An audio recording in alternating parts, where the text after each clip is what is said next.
Bom dia, meus irmãos. A paz do Senhor Jesus. Deus abençoe a vida de cada um de vocês. Bom voltar a esta casa. Não sei se vocês repararam aí, mas fiquei 2 semanas sem vir. Uma eu estava de férias, outra eu estava pregando, né? Então, estou justificando, não é isso, irmã Eni? Faz parte também, não faz, irmã Eni? Faz. Mas hoje nós estamos aqui, então, para estudar a palavra de Deus. Marcos, capítulo 5, a partir do versículo 21. Marcos, capítulo 5, a partir do versículo 21. Nós sabemos que quem escreveu esse texto foi João Marcos, aquele mesmo que foi companheiro do apóstolo Paulo na primeira viagem missionária e abandonou a viagem missionária em Perge da Panfilha. Aquele que também, no final do Evangelho de Marcos, fugiu desnudo depois da prisão de Jesus. Tem esse texto na palavra de Deus. João Marcos, muito provavelmente, escreveu o seu evangelho antes de todos os outros evangelhos. Sem muita dúvida na teologia, a certeza que temos é que esse texto foi o primeiro evangelho a ser escrito, e uma grande possibilidade também é que João Marcos escreveu o evangelho daquilo que ele ouviu de Pedro, do apóstolo Pedro. Então, um evangelho baseado no testemunho do apóstolo Pedro. O alvo deste evangelho são os romanos. Marcos escreve para que Roma e os romanos conheçam a Jesus Cristo de Nazaré como aquele servo que trabalha para os outros, que atende os outros, que serve as outras pessoas. Esse é o objetivo de Marcos em seu evangelho. É por isso que nós vemos muitas curas e muitos sinais e muitos prodígios e muitas maravilhas aqui no evangelho de Marcos. Dentre elas, eu queria citar para vocês aqui 2 maravilhas de Jesus deste evangelho. A primeira, a cura da mulher com o fluxo de sangue. Depois eu quero mostrar para vocês a cura de Jairo. Essas histórias não aparecem assim do jeito que eu falei. Primeiro aparece a história de Jairo, depois a mulher do fluxo de sangue. Mas nós iremos ver no texto que aquela que chegou depois recebeu a bênção primeiro. Aquele que chegou primeiro recebeu a bênção depois. Versículo 21 do capítulo 5 diz assim: tendo Jesus voltado no barco para o outro lado. O contexto é Jesus saindo da Galileia, indo para Cafarnaum, ou melhor, Jesus na Galileia, indo para Cafarnaum, às margens do mar da Galileia, depois de curar um endemoniado, depois de ensinar por parábolas e depois de acalmar uma tempestade. Aí ele, da Galileia, o mar da Galileia, ele atravessa este mar. E o texto diz: afluiu para ele grande multidão, e ele estava junto do mar. Irmãos, no versículo 21 e no versículo 24, nós temos a informação de que Jesus estava cercado por uma grande multidão. Nós temos 3 personagens claros e objetivos na mensagem de hoje: Jesus, Jairo e a mulher com fluxo de sangue. Só que perceba comigo que eles não são os únicos da história. Aqui nós estamos diante de um gênero literário, é uma narração, uma narrativa. E dentro dessa narrativa nós temos os personagens principais. Mas perceba comigo que Jesus não está sozinho com eles. Jesus está diante de uma grande multidão. E onde Jesus passava, irmãos, tinha uma grande multidão. Onde Jesus andava, tinha uma grande multidão. Por onde Jesus pregava, tinha uma grande multidão. Mas se você leu a Bíblia pelo menos uma vez na sua vida, você vai perceber que Jesus não se importa tanto e não se impressiona tanto com multidão. No meio da multidão, irmão, tem curioso. No meio da multidão tem fariseu. No meio da multidão tem discípulo. No meio da multidão tem necessitado. No meio da multidão tem Jairo. No meio da multidão tem a mulher hemorrágica. No meio da multidão tem os discípulos mais próximos. No meio da multidão tem Jesus, o Salvador. Tudo isso no meio da multidão. Agora o versículo 22. Eis que se chegou a ele um dos principais da sinagoga, chamado Jairo, e, vendo-o, prostrou-se a seus pés. O Evangelho de Mateus, quando narra esse mesmo evento, não diz simplesmente que Jairo prostrou-se, diz que Jairo adorou a Jesus, mostrando então, mais uma vez, que Jesus era homem, mas também Deus. Se Jairo adorasse a Jesus, e Jesus sendo apenas homem, Jairo estaria cometendo neste momento idolatria. Mas nós estamos diante daquilo que a teologia chama de união hipostática. É a união das duas naturezas de Cristo que não podem ser separadas. Por mais que na nossa mente, às vezes, não consigamos adentrar. Jesus é 100% Deus e 100% homem. E agora Jairo está diante deste Deus, que também é homem, e começa a adorá-lo. Quem é Jairo? O texto diz, um dos principais das sinagogas. Deixa eu te explicar uma coisa. Jairo era responsável pelos rolos da sinagoga. Jairo era responsável pela administração da sinagoga. E Jairo era próximo de um grupo judeu que odiava Jesus. E que no capítulo 3 de Marcos queria matar Jesus. Jairo era próximo dos fariseus. Então esse que agora é responsável pela sinagoga, responsável pela lei de Deus na sinagoga, amigo dos fariseus, aquele que estava acostumado com a lei de Moisés e com os ensinos da Torá, do Antigo Testamento, agora se vê em uma situação que o Antigo Testamento simplesmente não poderia ajudá-lo. Que os fariseus não poderiam ajudá-lo. Que simplesmente o estudo na sinagoga não poderia ajudá-lo. Então ele corre para a pessoa certa, ele corre para Jesus. Só que não adianta correr para Jesus e não adorá-lo. Não adianta correr para Jesus e não se prostrar. Ele correu para a pessoa certa e fez a coisa certa. Quando nós corremos para Jesus, nós temos que correr para Jesus e fazer a coisa certa. Se ele é digno de adoração, irmão, e se você é mero um homem, e se ele é totalmente Deus, você se prostra diante dele. Quando você encontra Deus, irmão, tem uma música que diz, dá vontade de pular, dá vontade de dançar, dá vontade de gritar, dá vontade de correr, dá vontade de fazer nada disso. Diante de Deus dá vontade de cair como morto, assim como Daniel, assim como o apóstolo João na ilha de Patmos, assim como Isaías, que viu a glória de Deus e disse, ai de mim que eu estou perdido. Eu sou um homem de impuros lábios e habito no meio de homens de impuros lábios e os meus olhos viram o Senhor. Jairo não deu vontade de correr, não deu vontade de pular, não deu vontade de nada. Deu vontade de se prostrar e adorar a Deus. Versículo 23, e insistentemente lhe suplicou. Eu não sei se você já insistentemente suplicou a Deus. Eu não sei se você já insistentemente orou a Deus. Eu tenho uma tristeza no meu coração nessa manhã, sabe qual? Saber que nem todos aqui vivem uma vida de oração. Então como é que eu vou exigir de alguém que não vive uma vida de oração? Insistência na oração. Primeiro você precisa se arrepender por não estar orando. E quando começar a orar, não parar mais. Ser insistente na oração. Isaías 62 tem um dos textos mais lindos de toda a Bíblia. A Bíblia diz em Isaías 62, não deem descanso aos céus, até verem Jerusalém reestabelecida. Você lembra da mulher que tinha um juiz iníquo na sua cidade? E que ela insistiu para este juiz atender a causa dela? E o juiz disse, eu não temo a Deus, mas essa mulher não para de me importunar, é o texto bíblico. Então eu vou atendê-la por causa da importunação. Você lembra do amigo que recebeu um outro amigo em casa, meia-noite? E que não tinha pão, mas foi na casa de um outro amigo pedir pão. E estava todo mundo dormindo, já era meia-noite, não tinha pão, ele tinha que fazer o pão. Só que esse amigo, dono da casa, viu a importunação do amigo que recebeu o amigo. E por causa da importunação, atendeu este amigo para que atendesse outro amigo. Deu para entender? Foi assim o texto bíblico. Agora, mais uma vez, o texto mostra para nós alguém insistente na oração. Irmão, deixa eu te explicar, não deveria ser, mas é. Infelizmente, quando estamos com dificuldades e mais lutas na vida, é aí que oramos mais. Mas não deveria ser assim. Orar mais e orar muito deveria ser comum na vida do crente. Orar mais, orar muito, avançar na oração, deveria ser normal na nossa vida. No seu trabalho, você trabalha cada vez mais. No seu estudo, você investe cada vez mais. No seu exercício físico, você aumenta a carga lá no exercício a cada semana, a cada mês.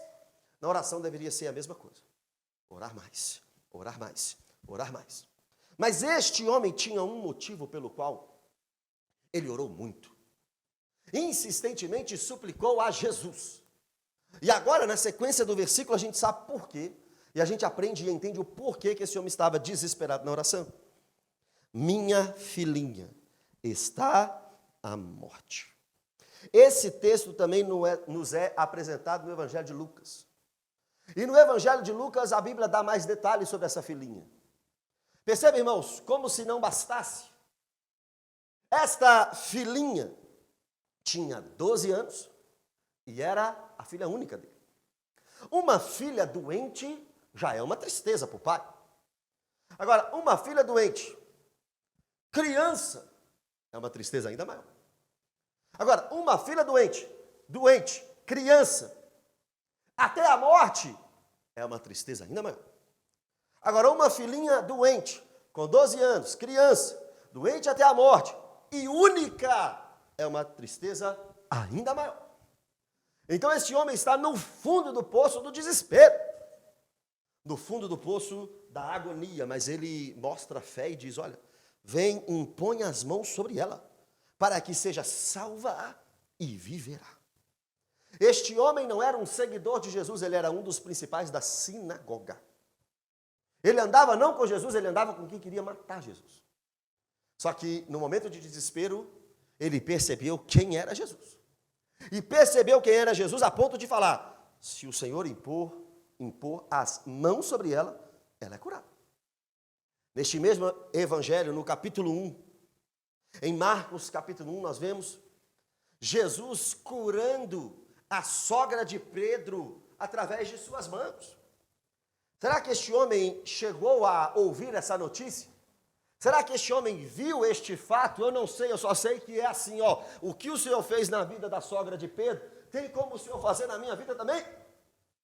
O testemunho da sogra de Pedro pode ter influenciado este homem. Viu fazendo em alguém, quer também, e correu para a pessoa certa, Jesus. Agora o versículo 24, parte A, mostra a compaixão de Jesus. Jesus foi com ele. Jesus foi com ele. Isso mostra a misericórdia de Jesus, porque não deixou uma alma aflita sozinha. Jesus não olhou a dificuldade deste homem e a dor deste homem e disse simplesmente, ok, que Deus te abençoe, como a gente faz às vezes. Ah, infelizmente, hoje eu não posso te ajudar. Ah, talvez, lá na sinagoga alguém pode ajudar, não foi isso. Jesus olhou para aquele homem, olhou para a situação, entendeu o desespero e foi com ele. A Bíblia diz que um coração quebrantado e contrito, Deus não rejeita. Este homem chegou cheio de fé, cheio de desespero, cheio de dor, cheio de medo, cheio de tristeza, e a Bíblia diz, Jesus foi com ele. Só que a continuação do texto é uma preocupação para nós. Grande multidão o seguia, comprimindo-o. Jesus foi com ele, mas ele não estava sozinho com Jesus. Jesus pode ter compaixão da sua vida hoje neste culto, mas você não é o único neste culto. Jesus pode ter misericórdia da sua vida hoje, e hoje ele pode atender aquilo que você veio buscar, mas não quer dizer que você é prioridade e que vai acontecer rapidamente, não quer dizer. A única coisa que você precisa, irmão, no momento de dor e de dificuldade, não é a resposta imediata, mas a certeza de que Jesus está indo com você.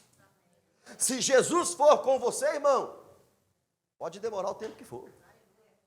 Pode esperar o tempo que for, mas eu tenho uma certeza, qual? Jesus está comigo. Com Cristo no barco tudo vai muito bem. Vai muito bem. Vai muito bem. Com Cristo no barco tudo vai muito bem. E passa o temporal. Eu não me preocupo com o temporal quando está no meu barco, Jesus, mas ele está dormindo, mas é Jesus. Mestre, o vento balançou meu barco. Mestre, estou à beira de um naufrágio. Será que não vês? Será que eu vou perecer? Que perecer? Jesus está no barco. Por que você duvida, homem de pequena fé? Jesus está no barco. Jesus foi com ele. A partir do versículo 25, a história vai mudar completamente. Mas não esqueça, Jesus foi com ele. E daqui a pouco a gente volta sobre Jairo.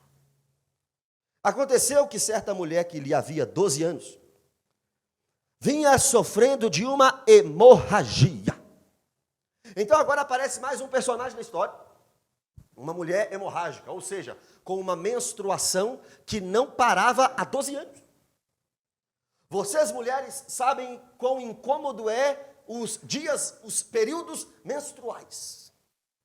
Porém, imagina isso 12 anos. Imagina isso por mais de uma década sem parar. Incômodo, incômodo. Só que existe algo muito pior do que o incômodo. Segundo a lei de Deus em Levítico, uma mulher com menstruação era considerada imunda, impura. Não poderia ter uma vida social até que aquela menstruação acabasse. Ou seja, 12 anos sem vida social. 12 anos sendo impura. 12 anos sem poder tocar em ninguém. 12 anos sem poder conversar com ninguém em público. 12 anos de sofrimento. Agora eu pergunto para você, quantos anos tinha a filha de Jairo? 12. Quantos anos de idade tinha essa mulher? A Bíblia não fala. Agora, quantos anos ela tinha de sofrimento? 12. Jairo chegou primeiro. Mas o problema de Jairo era, neste momento, a minha filha, que já tem 12 anos, está enferma. Agora, o problema da mulher é, eu estou enferma há 12 anos. O tempo que a menina tem de vida, aquela mulher tem de doença. O tempo que aquela mulher padecia, a menina tinha vida e só agora estava doente. Mas Jairo chegou primeiro. E você vai perceber que Jesus atendeu a mulher primeiro. E às vezes, irmão, nós chegamos aqui desesperados e achamos que somos prioridade, mas se você olhar para o lado, você vai ver que já tem gente sofrendo isso que você está sofrendo muito primeiro do que você, muito mais tempo do que você. Como é que você pode exigir ser prioridade de Deus se você não conhece o caso do irmão do lado? O tempo que a menina tinha de vida, a mulher tinha de doença. É assim, ó, pastor, tem como o senhor me atender amanhã? Mas o senhor só tem um horário amanhã. Qual que é o problema? É meu casamento. Quanto tempo você tem de casado? 2 anos. Tem 6 meses que a gente está brigando. E o outro irmãozinho que também quer atendimento? Quantos anos de casamento você tem? 30. Quanto tempo vocês estão brigando? 29. Aí se você for um casal novo, egoísta, você vai querer ser atendido mesmo. Pastor, estou desempregado. Há quanto tempo? 2 meses. Onde é que você mora? Com minha mãe, com meu pai. Esses te dão comida? Dão. Pastor, o outro, estou desempregado também. Quanto tempo? 30 anos. Você mora com seu pai? Não, eu já sou o pai e o meu filho está passando fome. Se você for um crente egoísta, eu quero essa vaga. Irmão, a gente só olha para o nosso umbigo. Nós somos egoístas, vaidosos, prepotentes. Só que se você olhar para o lado, tem gente sofrendo, talvez, o tempo que você tem de vida. Tem gente passando por dificuldade do tempo que você tem de vida. Olha o versículo 26. E muito padecer à mão de vários médicos. Ela tentou tudo. Tendo despendido tudo quanto possuía, ela gastou tudo. Sem, contudo, nada aproveitar, antes, pelo contrário, indo a pior. Essa mulher tentou tudo, ela gastou tudo e não teve nenhum resultado.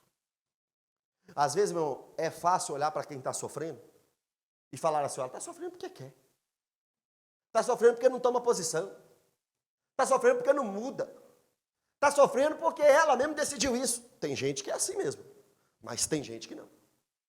Tem gente que está sofrendo, irmão, e já tentou sair do sofrimento por muitas vezes. Imagina um homem olhando para essa mulher falando assim, ela está assim porque ela não vai procurar médico, procurou. Ela está assim porque ela não quer gastar dinheiro.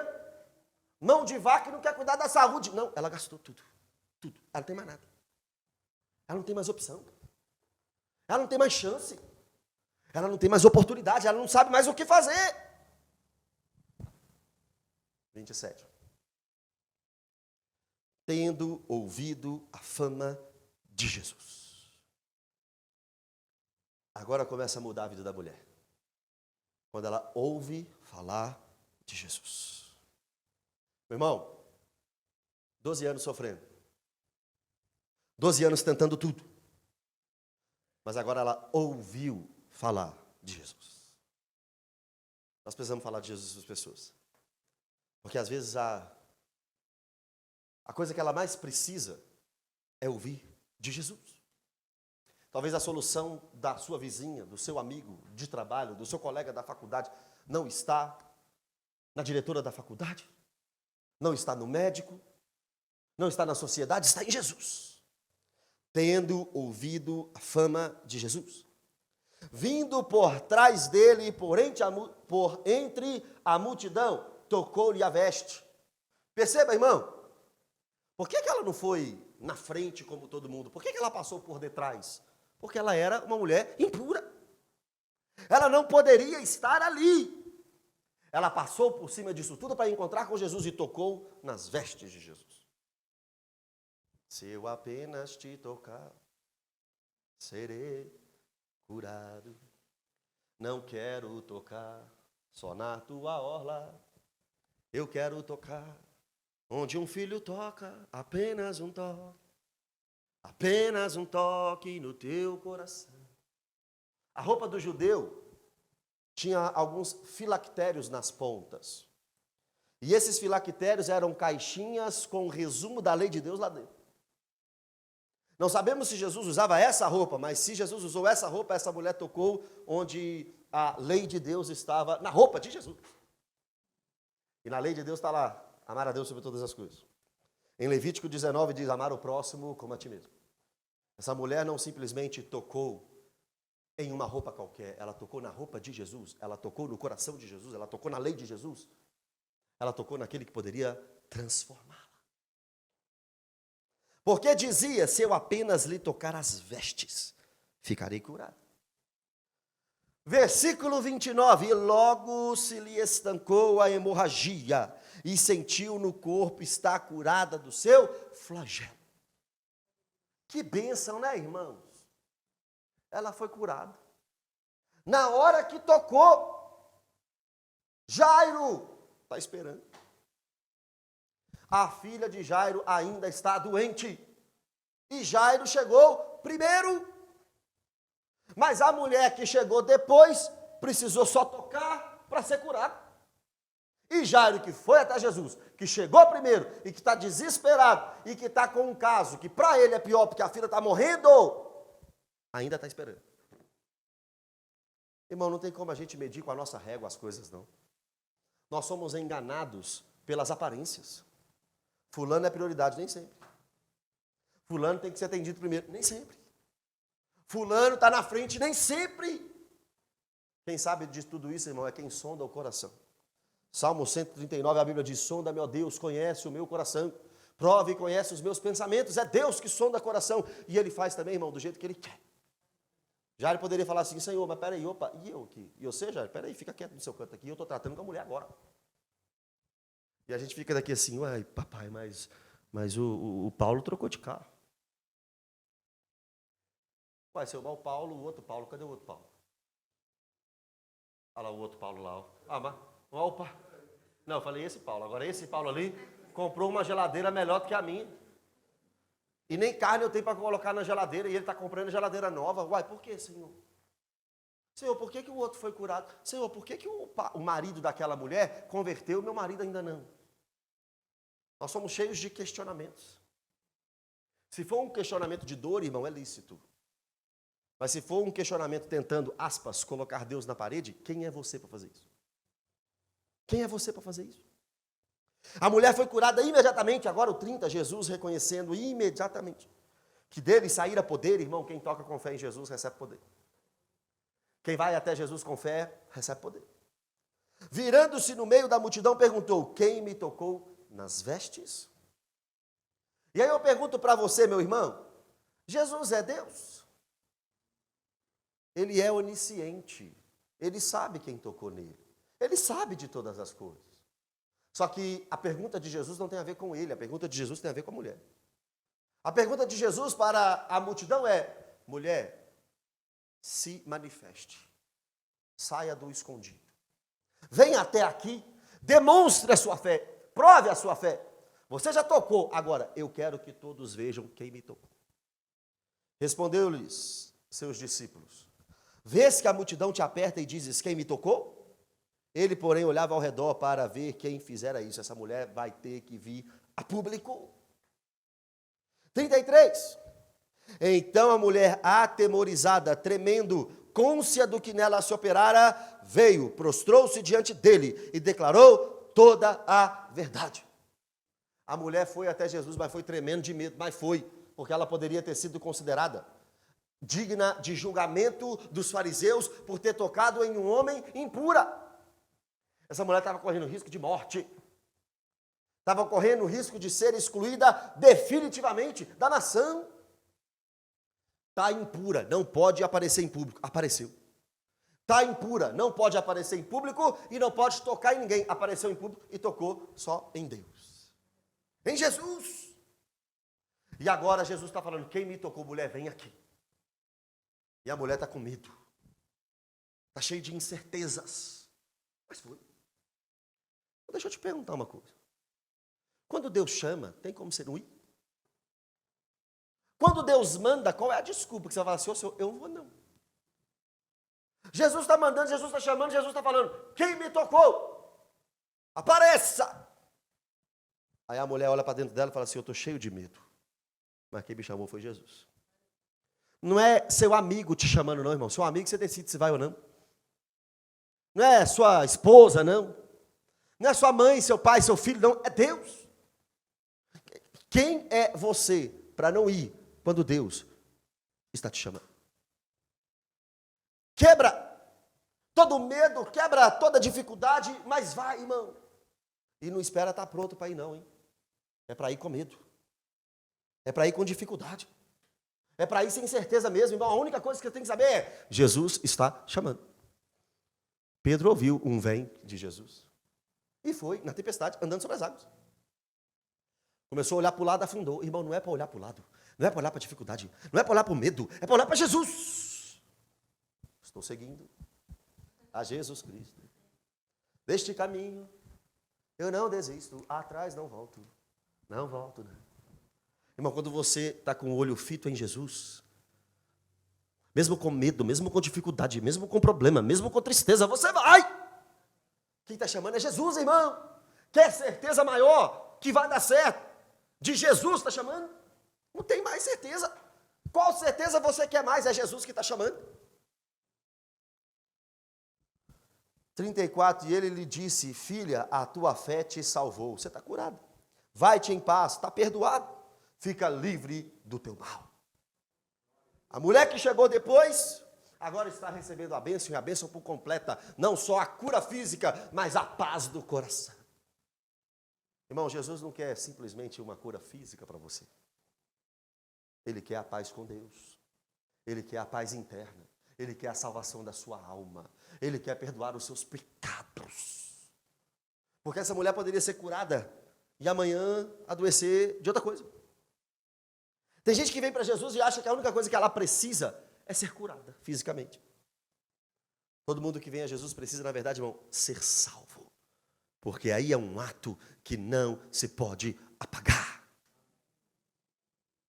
35. Falava ele ainda com a mulher. Quando chegaram alguns da casa do chefe da sinagoga, a quem disseram, tua filha já morreu, por que ainda incomodas o mestre? Jairo está esperando. Jairo viu a fila ser furada. Jairo está aqui desesperado. E agora chega a má notícia. Por que você está procurando o mestre? Sua filha já morreu. Irmão, passar por uma dificuldade é ruim.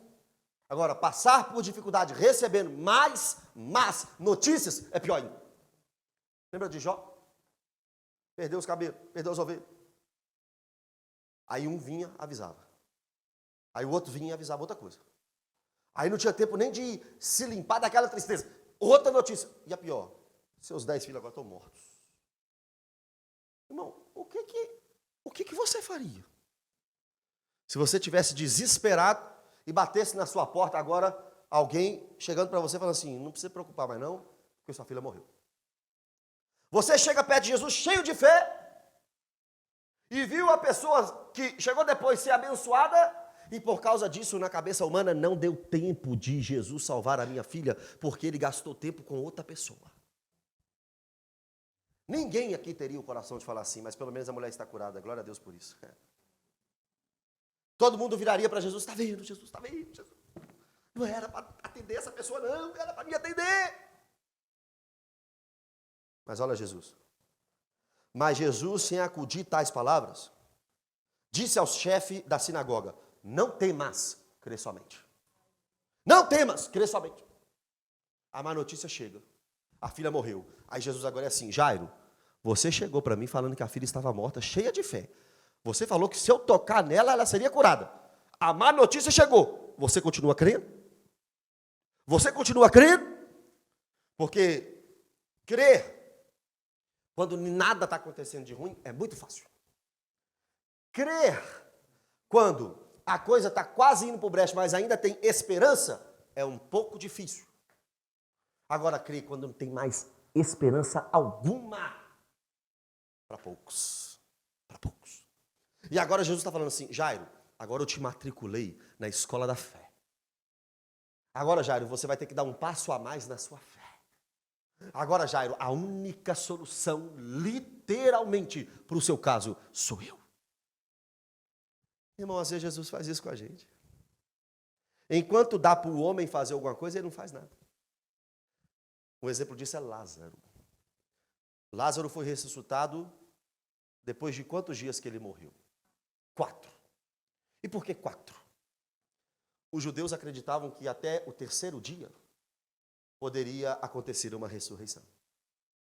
Porque os judeus tinham a história da viúva de Sarepta, o homem que encostou nos ossos de Eliseu, o filho da Sunamita também com Eliseu, 3 histórias de ressurreição no Antigo Testamento. Então, se passar 3 dias, já não tem mais esperança. Jesus chegou no 4. Só para mostrar que é Deus. E agora Jesus está falando aqui, ó. É para crer, não é para duvidar. Irmãos, com quantos anos Abraão teve Isaque? 99 para 100. E a Bíblia diz que Abraão creu contra a esperança. Não tem como ter filho com 100 anos. Não tem como ter filho com 99 anos. Mas Deus está falando o tempo todo para Abraão, de ti serão benditas todas as famílias da terra. Você terá um descendente. Você vai ser pai de multidão. 75 anos, nada. 80 e poucos anos nasceu Ismael. Não era ele. 99 anos nasceu Isaque. Irmão, espera acabar todas as oportunidades. Espera esgotar todas as chances. Deus gosta assim. Deus gosta de agir quando não tem mais vez. Não tem mais nada para fazer. Sabe aquela frase que a gente fala? Agora é só Jesus. Sempre foi só Jesus. Mas no tempo de Jesus. Eu não sou cantor, não, já deu para reparar. Mas tem uma canção que eu gosto muito e quando eu estou aflito e preocupado com alguma coisa, eu escuto ela. Às vezes parece tão longe, eu digo alô, mas ninguém responde. Eu entro no meu quarto, eu fecho a porta, mas parece que o céu está de bronze. Eu digo, Deus, o que será que aconteceu? Mas o teu silêncio é para me fazer crescer e entender que Deus tem seu tempo, seu jeito, seu reino, e eu apenas servo sou do seu tempo, seu jeito, seu reino. Jairo quer a cura da menina na hora. Passou, a mulher hemorrágica não foi curada. A menina, a filha de Jairo. Chegou a notícia ruim, não foi curada a menina, a filha de Jairo. Mas Jesus soltou uma palavra. Crê somente. 37. Nós iremos apenas até o 43. Contudo, não permitiu que alguém o acompanhasse, senão Pedro e os irmãos de Tiago e João. Irmão, existe uma notícia, um ditado, existe um conselho muito errado. Que é assim, ó, nos momentos de dificuldade, você precisa ter muita gente para contar. Não é verdade. Você tem que ter as pessoas certas para contar. Não adianta ter muita gente com você na hora da multidão, se essa muita gente não pode te ajudar. E na verdade, irmão, quanto mais gente, mais atrapalhado fica o negócio. Já reparou? Um dá pitaco aqui, outro dá pitaco ali, outro fala um negócio, outro fala um negócio. Jesus disse, opa, não. Já que está chegando notícia ruim, é só Pedro, Tiago e João. Vem para cá. Os mais íntimos de Jesus, os mais próximos de Jesus. Que em todos os evangelhos estavam perto de Jesus. Pedro, Tiago e João. Os mais próximos, os que viram mais milagres, mas só João ficou aos pés da cruz. Um negou e o outro abandonou. Chegando à casa do chefe da sinagoga, viu Jesus o alvoroço, e os que choravam e os que pranteavam muito. Ao entrar, lhe disse, por que estáis em alvoroço e chorais? A criança não está morta, mas dorme. Irmão, eu não conheço ninguém que pode dar uma palavra de consolo no momento de desespero como Jesus. Aliás, tem um rapaz na internet aí, falando que ele acalma até piloto de helicóptero, com o helicóptero caindo. Mas, na verdade, quem acalma alguém desesperado não é um coach, não é um palestrante, não é um pastor. Às vezes não é sua esposa, não é a sua mãe, não é o seu marido, não é a pessoa mais sábia da igreja. Tem coisa que só Jesus pode acalmar. A morte chegou e Jesus, que é o que tem o poder sobre a morte, aquele que dá a vida, aquele que tira, não é o fim. Não é o fim. Ela não vai continuar morta. Ela dorme. Agora, multidão e muita gente, 40, e riram-se dele. Para que ter muita gente que duvida do seu lado? Para que ter muita gente incrédula do seu lado? Para que ter muita gente que vai atrapalhar do seu lado, irmão? Tem coisa que é só você e Deus. Se entrar mais um, atrapalha. Olha Jesus. Tendo ele, porém, mandado sair a todos, tomou o pai e a mãe da criança, e os que vieram com ele, e entrou onde ela estava. Então agora tem mais duas pessoas na história, o pai e a mãe, Jairo e mais uma. Então, para entrar no quarto onde o problema está, é Pedro, Tiago, João, Jesus e os pais. Mais ninguém. Não quero mais ninguém comigo, Jesus falou. 41. Tomando-a pela mão, disse, Talita cumi, que quer dizer, menina, eu te mando, levanta-te. Sabe o que significa Talita cumi? Era levanta-te, né, menina, levanta, está aqui o significado. Mas sabe quando era usada essa expressão?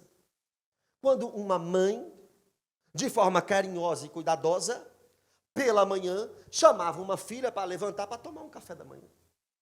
Era uma expressão de carinho, afeto e amor de quem era próximo. Jesus era próximo dessa menina. Jesus era amigo dessa família. Jesus nunca tinha entrado nessa casa, irmão. Mas Jesus sentiu compaixão daquela família. Irmão, talvez Jesus nunca entrou na sua casa. A gente canta, entrar na minha casa, entra na minha vida. E por que eu estou falando que ele nunca entrou? Estou dizendo que não tem nenhum crente lá, não tem ninguém que foi salvo lá, não tem ninguém que ama Jesus lá.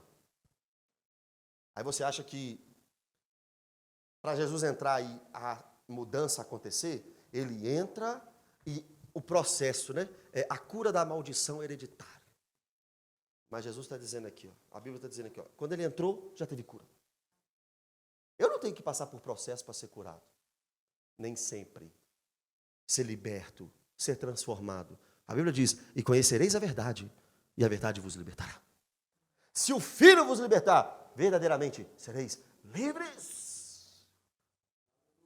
Se você crê em Jesus, irmão, você pode cuidar de pessoas, você pode levar pessoas para cuidar, você pode ser cuidada por pessoas, isso se chama discipulado.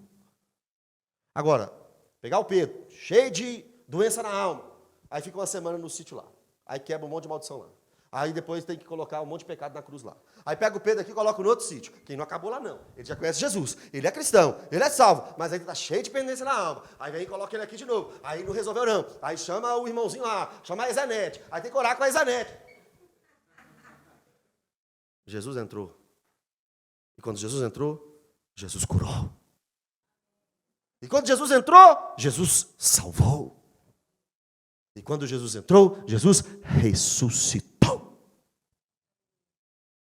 Mandou ninguém para o Moriá, não. Agora, tem casos que tem que ir para o Moriá mesmo. Tem casos aí que está todo arrebentado. Agora, irmão, se Jesus quiser, é com Moriá, é sem Moriá. É com Ezenete, é sem Ezenete.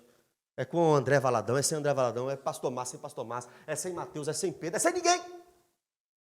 Mas nós estamos aqui completamente independentes da vontade do Senhor. Da vontade de Deus.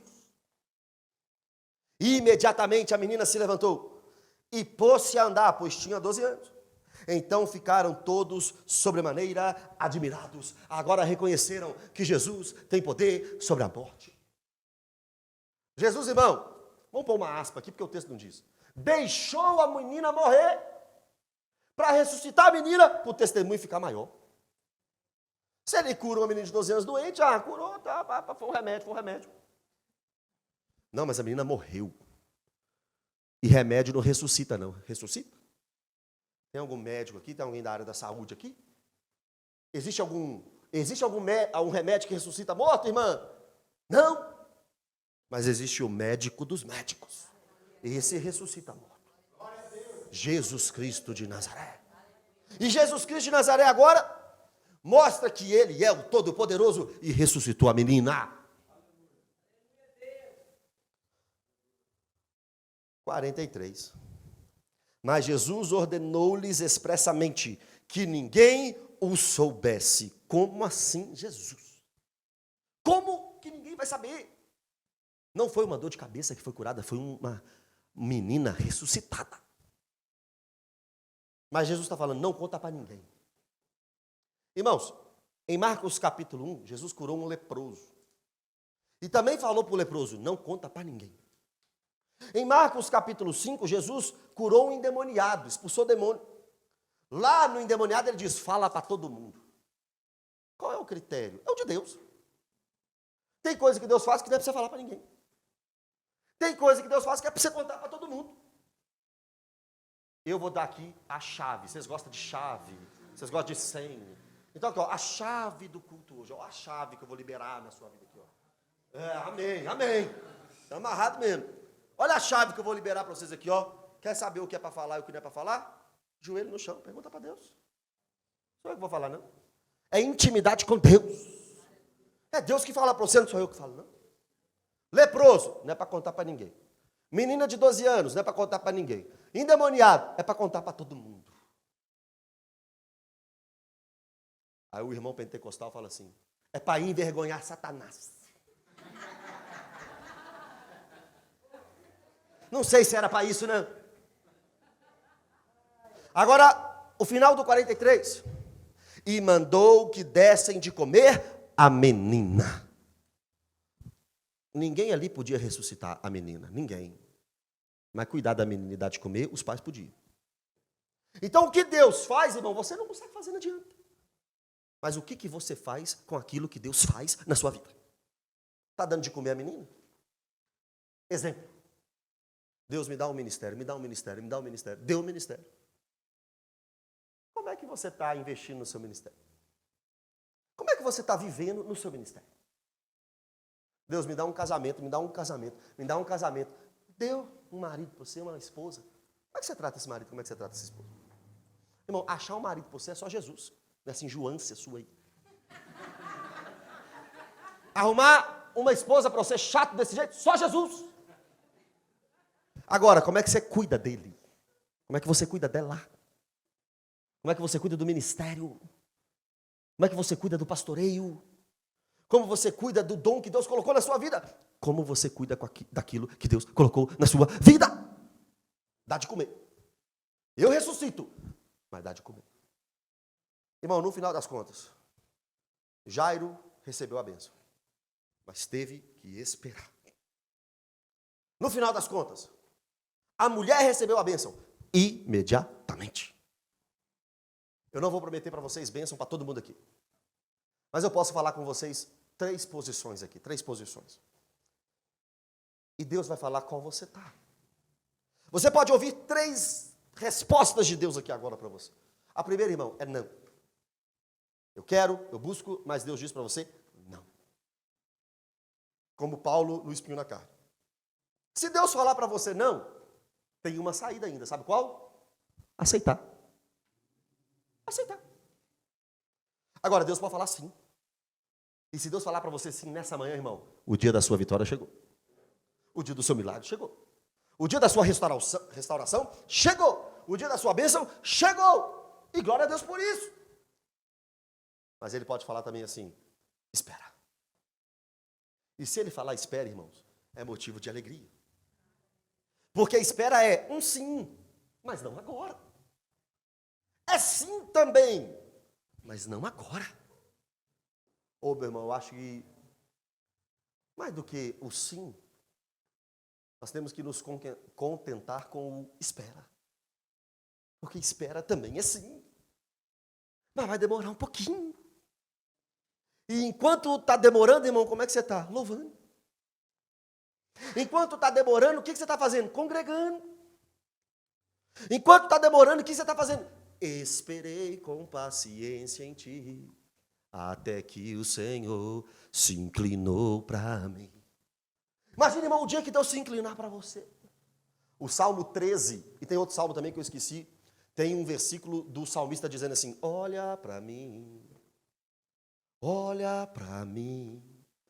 eu farei o que for preciso para te ver, pois não posso deixar que sigas sem me perceber, não importa a multidão, só eu sei do que eu preciso. Nós precisamos apenas de um olhar de Jesus. Se Jesus nessa manhã olhar para você, meu irmão, entenda o que eu estou falando. Se Jesus nessa manhã olhar para você, irmão, está resolvido. Fique em pé no seu lugar.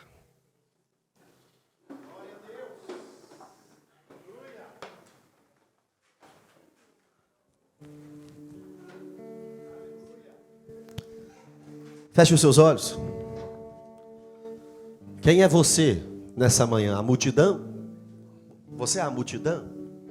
Vai ser mandado embora. Mas talvez você é um Jairo. Veio desesperado. Multidão Deus mandou embora, Jairo mandou esperar. Você também pode ser a mulher hemorrágica. Pode ser também. E se você for, irmão, chegou a vitória. Só Deus pode te falar quem você é nessa manhã.